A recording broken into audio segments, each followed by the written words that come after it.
दोस्तों, अगर आप भी कठिन परिस्थितियों में कमजोर हो जाते हैं तो आपको यह कहानी अवश्य सुननी चाहिए, जो आपको किसी भी परिस्थिति में जीना सिखा देगी। इसलिए आपको यह कहानी जरूर सुननी चाहिए।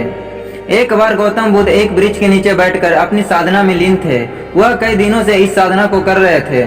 जिस जगह पर बुद्ध ध्यान कर रहे थे, उसी रास्ते से शिकारी कहीं जा रहा था। शिकारी ने महात्मा बुद्ध के बारे में काफी तारीफ सुनी थी, जैसे उनके स्वभाव के बारे में, उनके ज्ञान के बारे में। लेकिन यह सब सुनकर भी वह उनसे संतुष्ट नहीं था और उसे महात्मा बुद्ध पर विश्वास नहीं था। उसने जब महात्मा बुद्ध को साधना करते हुए देखा तो उसके मन में एक विचार आया कि क्यों न बुद्ध की परीक्षा ली जाए। इससे उनकी असलियत का पता ही लग जाएगा कि क्या सच में वह बहुत ज्ञानी है। शिकारी वहीं खड़े होकर सोचने लगा कि क्या किया जाए। तभी उसकी नजर एक पत्थर पर पड़ी तो उसके मन में तुरंत एक विचार आया और शिकारी ने पत्थर उठाकर साधना में लीन बुद्ध पर फेंक मारा। वह पत्थर बहुत जोर से बुद्ध को लगा था, लेकिन उन्होंने कोई प्रतिक्रिया नहीं दी। वह चुपचाप अपनी साधना में लीन थे।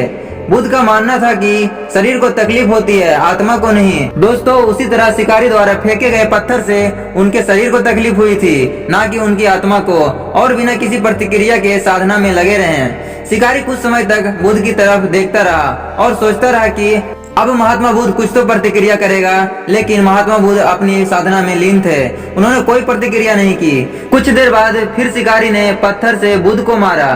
पत्थर अब की बार महात्मा बुद्ध के आंखों के ऊपर लगा और उस जगह से बहुत तेज रक्त बहने लगा। महात्मा बुद्ध को महसूस हो गया था कि उनके शरीर से रक्त बह रहा है, लेकिन वह तब भी अपनी साधना से नहीं उठे। यह देखकर वह शिकारी और क्रोधित हो गया। उसे समझ में नहीं आ रहा था कि इतनी चोट के बाद भी वह कोई प्रतिक्रिया क्यों नहीं दे रहा है। तब उसने और गुस्से में उन्हें एक और पत्थर फेंक कर मारा।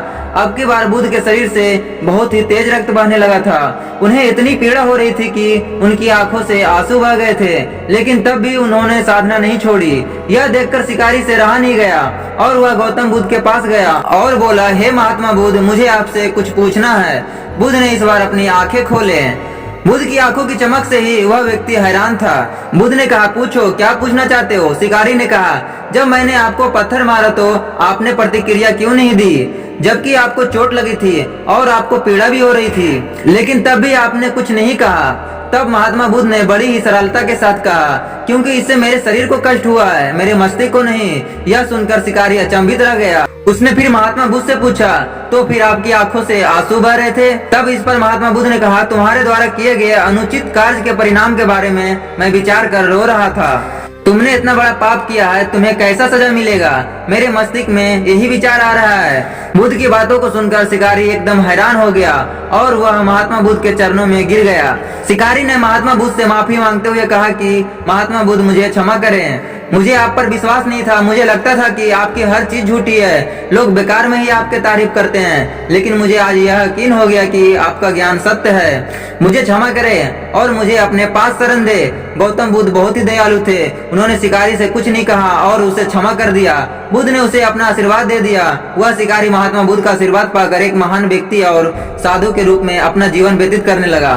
दोस्तों, गौतम बुद्ध की इस कहानी से हमने यह सीखा कि हमें भी अपने शरीर और आत्मा दोनों को मजबूत करना होगा। चाहे कितनी भी पीड़ा हो, हमें उसे बर्दाश्त करना है। यदि आप उस पीड़ा के आगे हार जाओगे तो कमजोर पड़ जाओगे। इसलिए खुद को मजबूत करें। यदि आपने स्वयं को मजबूत कर लिया तो कोई भी आपको किसी भी परिस्थिति में नहीं तोड़ सकता। दोस्तों, आप हमें कमेंट करके जरूर बताएं कि यह कहानी आपको कैसी लगी। ऐसी कहानी सुनने के लिए आप हमारे चैनल को सब्सक्राइब जरूर करें। तो दोस्तों, आज की वीडियो में बस इतना ही। फिर मिलते हैं किसी नए वीडियो के साथ। तब तक के लिए अपना ख्याल रखना। जय हिंद, जय भारत।